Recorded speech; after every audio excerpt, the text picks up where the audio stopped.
Resolution 1841.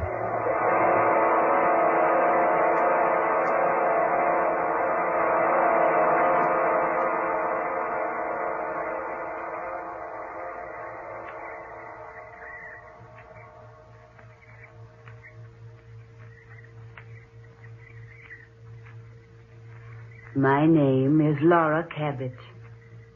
It is January 2nd, 1942, the second day of a new year.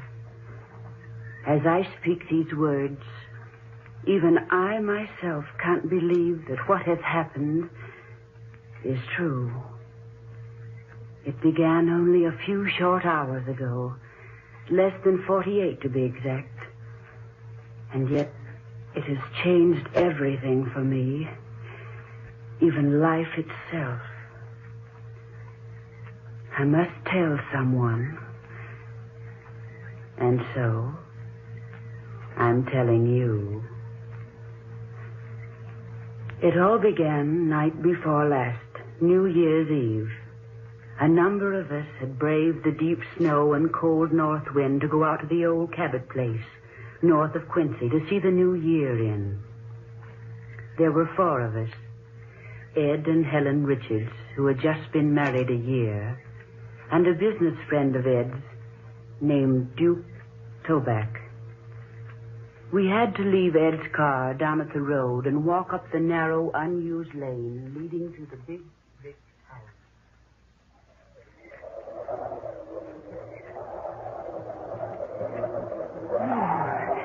Talk about 1941 leaving with a vengeance. Oh, it's cold, isn't it? The snow's drifting deeper. Oh, Helen, to the right, dear. The house is over there. All right, Laura. I didn't know we'd have to walk. Yeah, it'll be good for us.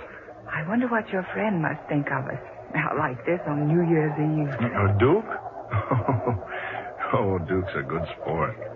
Besides, dear, haven't we made a practice of spending New Year's Eve in the old Cabot place for the last 3 years? Yes, Ed, we have. Besides, Duke wouldn't want to spoil the fun. Anyway, I think that he makes a fine partner for Laura, don't you? Yes. He's very handsome. And wealthy. Helen, you think she likes him? Well, the way she's hanging on to him and laughing, I wouldn't exactly say she hates him.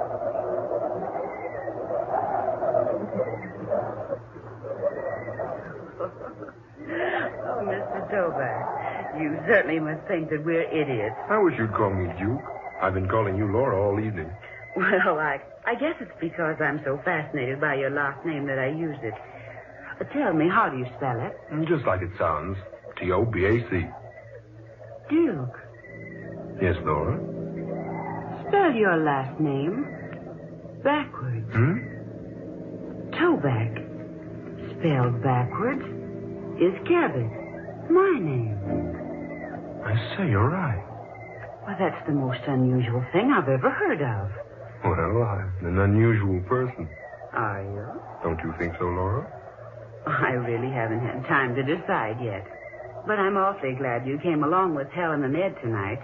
We do this every year, you know. Yes, so Richards told me. Oh, this old house has been in my family for more than a century. It was just 3 years ago that I discovered it belonged to me. That's so? Mm-hmm. Oh, there were back taxes galore on the place. But I paid them up. And every New Year since then, the Richards and I have spent New Year's Eve A here. charming custom. You know, I rather think I'm going to enjoy being let in on it. I hope so, Duke. Really, I do. I want this to be the best New Year's Eve we've ever enjoyed. Helen, you and Ed wait up, or you'll have to stand at the door till we catch up with you. All right. Duke, what's wrong? Laura, wait. What is it? Is that the house? Why, yes. Why? I don't know. It seems so familiar looking. I've seen it before. Someplace. Well, if you've seen it, it's been right here. Come on, Laura. Unlock the door. Oh, all right. Here's the key. Here, I'll open it. There. In you go, Laura. Ooh, for heaven's sake, Ed, come in and close that door. Yeah. Hurry, dear. Snow's blowing into the place. Here, old man, let me give you a hand with that door. Thanks. Ooh, there. Quite a wintry blast. Here, stop off the rug on this rag, the snow on this rag rug. That's what it's for. Good to know. Oh, boy. Oh, it's nice and warm in here. Yes, I'm surprised. You been out here earlier today? No. Oh, Mr. Johnson owns the farm across the way. He always comes over on the last day of December and builds a fire for us. You see, he expects us. The place seems so strange tonight. Strange? What do you mean, Laura? I don't know. Does it really feel warm to you folks? Well, it certainly does. Of course it does, dear. Yeah, it's fine. Boy, it sure makes it handy to come here and have the place all heated for us. Yes, but it doesn't seem the same in here as it always has before. Well, personally, I think it's very homey. Well, so do I. It's a pity no one lives here. It's such a nice place. I've tried to convince Laura she should stay here instead of renting in town. I've had this feeling before. It's so strange. Almost weird. Weird? Why, this place is far from being weird. Oh, of course. Oh, I'm just being silly. Come on, Helen. Let's take our coats into the other room and see what condition the kitchen's in. All right. Ed, you'd better throw a log on the fire. How about some refreshments all around, huh? Oh, you just leave that to us, gentlemen. There are plenty of refreshments in the kitchen. Yes, indeed. Laura and I had them sent out yesterday.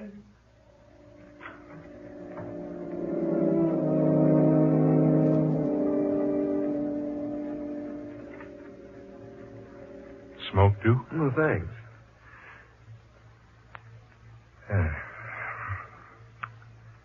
Well, how do you like her? Laura? Mm-hmm. Charming. Oh, now, Duke, is that all you've got to say for her? Well, I haven't known her but a few hours. And yet, Yes, Duke? yet, it seems that I have known her before. Somewhere. Sometime. What makes you think that? I can't say. Something about her. The way she acts. The way she talks, possibly. I don't know. Well, have you asked Laura if she'd met you before? Oh, I thought that rather a silly thing to say. Besides, that's what men always say to women when they're trying to make conversation. And, well, Laura's very easy to talk to. She talks so comfortably with me. And, well, it's as though she'd known me someplace before, too. Well, I know how you feel, Duke. I felt the same way about folks I've just been introduced to. Sensations like that are hard to explain. Yeah, they're generally not explained. Look here, Duke. This is your first trip to Quincy, isn't it? Not only my first trip to Quincy, it's my first trip to Massachusetts. Well, now, Laura's lived here all her life. She's been away a summer or two on vacation, though. Possibly you met her then. Yes, that could be the answer. But it does seem we've been acquainted before. And the strangest part of it all is, it seems that we were once very close to each other. Very close.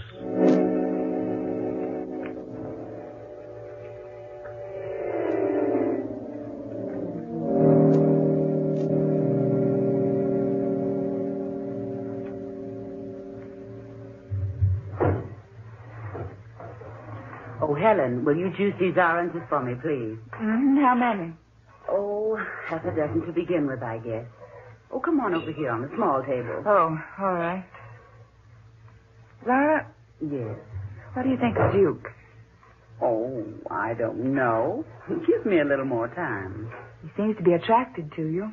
Does he? Does he indeed? I caught him 3 times staring at you like, well, with a sort of fascination. Like he couldn't get used to you. Well, perhaps you're right. Maybe he can't get used to me. No, I didn't mean that way. I mean, well, he stared at you like he was trying to remember something. Yes, I noticed that. And I caught you staring the same way at him. Yes. What is it, Laura? I don't know. You like him all right, don't you? That's just it. I feel that suddenly I like him too much. Oh, now, you needn't fall in love with him right off the handle. Oh, no, it isn't that. It's a different kind of a feeling. An affection. But not the kind a woman has for a man. It's different from that. I don't understand what you mean, Laura. I wonder if I understand what I mean myself. It's something that seems to draw me very close to him. Oh, love at first sight. I've always believed in it. No, not that. Something else. Something different. Something greater. He hasn't made love to you already, has he? Helen, will you please stop talking about love? Love has nothing to do with it. Laura, you need a lift. Come on, let me fix you one. No, not now. You know, Helen, I'm positive I've never met Duke Toback before. And yet it seems that I did know him once a long, long time ago. Well, it couldn't be very long ago. You're only 23. No, I mean farther back than that, even. Hey, wait a minute. His name. It's so strange.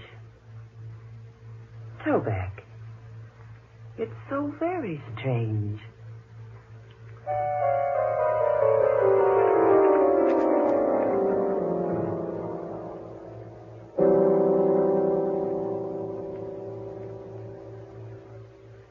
$11:30. No, just 30 more minutes, then it's goodbye 1941. I can't wait. I've had enough of the past 365 days. I want a brand new year to start out everything with a clean slate. Now you're talking, Laura. Here's to 1942. Yes, here's to the new year. Well, hey, I'm in on that. May all our troubles disappear like bubbles of champagne. Especially as quickly as the bubbles in any champagne that might be left around our place. Would you pardon me now? I want to go upstairs for a moment. I'll go with you. Oh, no, dear. It's cold up there, and besides, I won't be but a moment. Helen, you've got work to do in the kitchen. Laura'll be right back. Yes, I'll only be a moment. Make yourself at home. She seems strange tonight, doesn't she, Ed? Yeah. You know, she was right enough when we left town. You know, the minute she stepped into this house tonight, something came over her. I think she's quite attractive. Duke, had you ever met her before tonight? I know, at least I don't think I have. Well, that's what she said about you. She did? Yes. She acted so strangely, too. She said that you attracted her in a strange sort of way. Now, that's a pretty compliment. Oh, Ed. What I mean, Duke, is Laura told me she seems to have known you before somewhere. You know, that's odd. Duke just said the same thing about Laura, not more than 30 minutes ago. Duke, you mean that... Yes. It's so strange. I'm trying hard to remember. I wouldn't worry about it. You know, I've had the same thing happen to me. Just some trick in nature. You meet a person, for a moment you'd swear you'd met him before. But isn't it strange that Laura should have the same feeling about Duke? Yes, I was about to forget the whole affair, but now... Well, I wonder. Well, now, my advice is that you two get together a little more. Talk over the places you've visited, places you've been. Now, I'll wager one of my Christmas ties you met at the seashore. Or at Santa Anita, or maybe on some dude ranch. Possibly, Ed. But it doesn't seem that way. You know, I haven't said this before, but even this old house seems familiar to me. It does. Yes. When I first saw it outside, I stopped dead in my tracks. Something seemed to stop me, and... Well, I'd have sworn I'd walked up that same lane out there dozens and dozens of times. Well, that's incredible. This room, with its high ceiling and huge fireplace. These pine walls, the heavy oak floors, the decorations. They all seem so vaguely familiar. But why should they? You've never been here before. No, I haven't. Don't you two think it's getting chilly in here? Yes, a little. Oh, there are no more logs. I guess I'd better go fetch a couple. No, Ed, I'll do it. Now, There's no reason for both of you to go out in the cold. Ed, you go. Isn't that just like a wife? No, Ed, you stay here. I know exactly where the logs are. I saw them when I came in. I'll be right back with a couple. Better put a coat on, old man. No, it won't be out long enough. The wood's just around the corner of the house.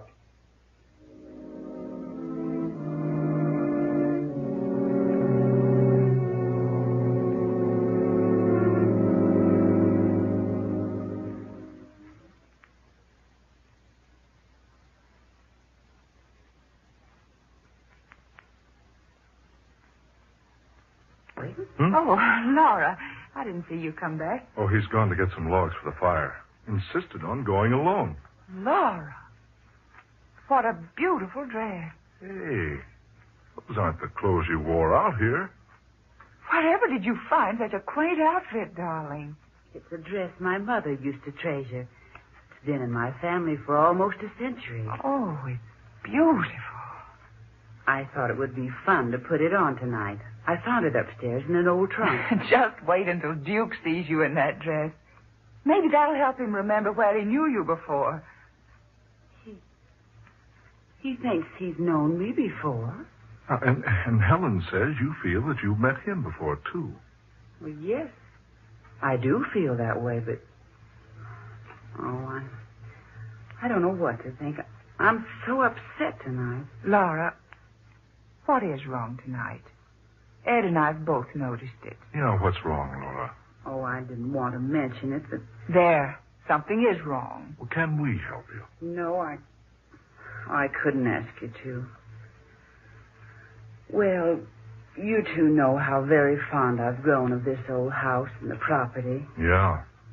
He certainly spent a lot of money putting it into shape. I still don't see why you don't live here. Oh, it's the memories and more than anything. And the fact that my grandmother and her grandmother and hers lived here for so many years. Oh, Laura, you don't mean you're going to lose the place? I'm afraid so. Oh. You see, it's heavily mortgaged. I'm in debt more than $3,000. I can't meet that debt. Well, that's a little more money than we've got right now. Yes, quite a bit more. Oh. What's that? Duke. Oh, Ed, see what's wrong. For heaven's sake, don't just stand there. Hurry.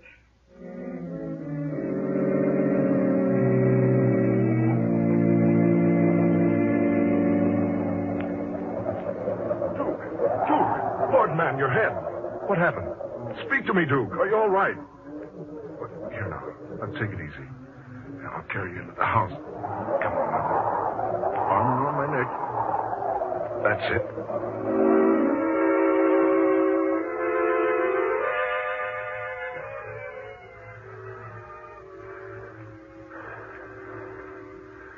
Is he all right, do you think? Yeah. There's quite a pile of wood out there. Picked up a piece near the bottom, and the lot slid down on him. Just knocked him out, that's all. Oh, he looks so pale. Here, loosen his collar. There. You better take his tie. That's it. Oh. Duke? Oh. Duke? Are you all right? Feeling better now, old man? What? Is something wrong? You had an accident, Duke. Do you feel all right now? Lord. Yes, Duke? Lord. Would you call me that, Lord? Who are these people? Duke, why, you'll be all right. Who are these people? Why am I lying here? Where's your mother, Lord? You'll be all right now.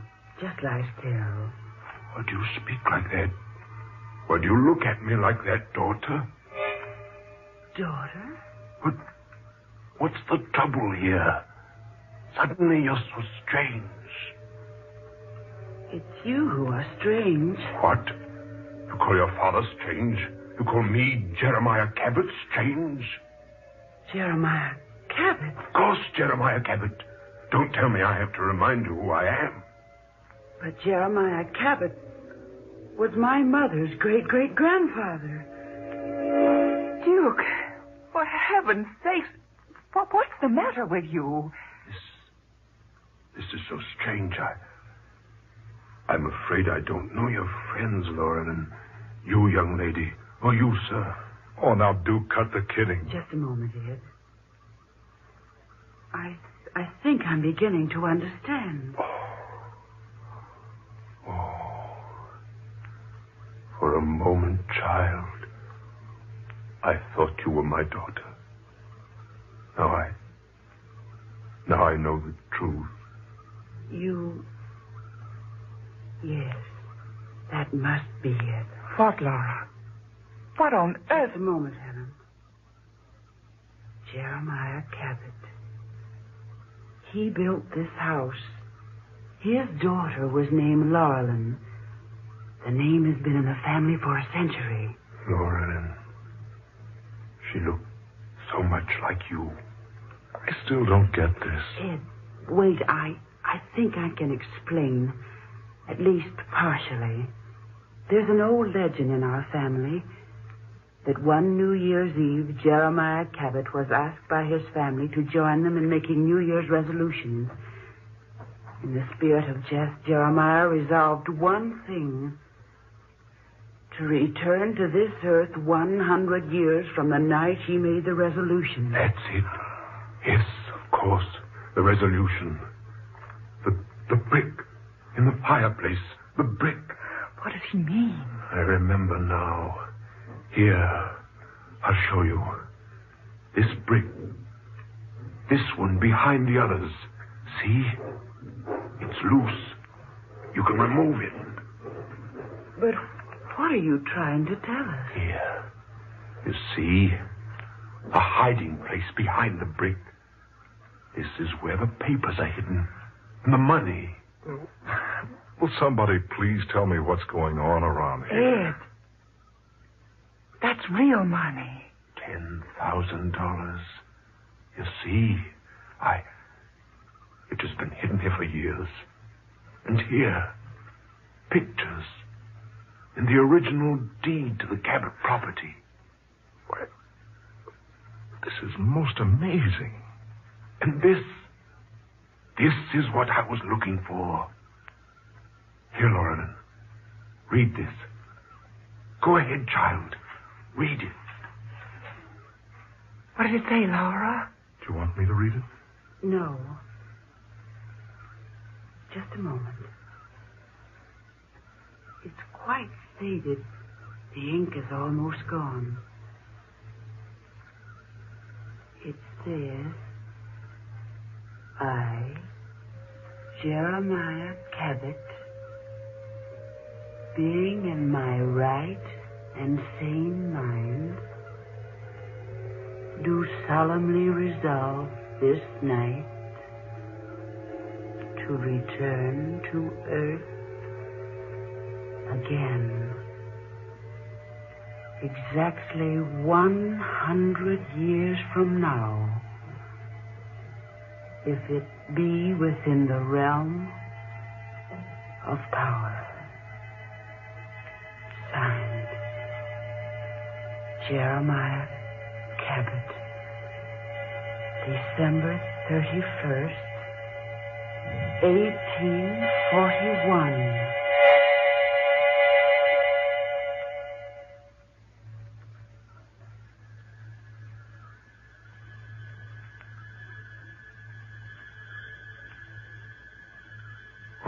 What happened? Is something wrong? What am I doing here? Oh, my head. Duke. Why are you all looking at me like that? Oh, I remember now, the logs. Ooh, cold in here. Duke, where are you going? No, Ed, you stay here. I know exactly where the logs are. Saw them when we came in. I'll be right back.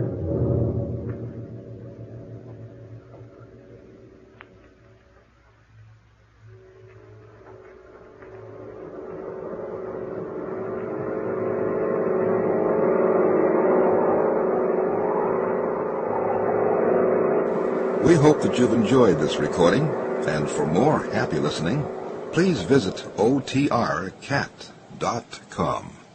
Dark fantasy.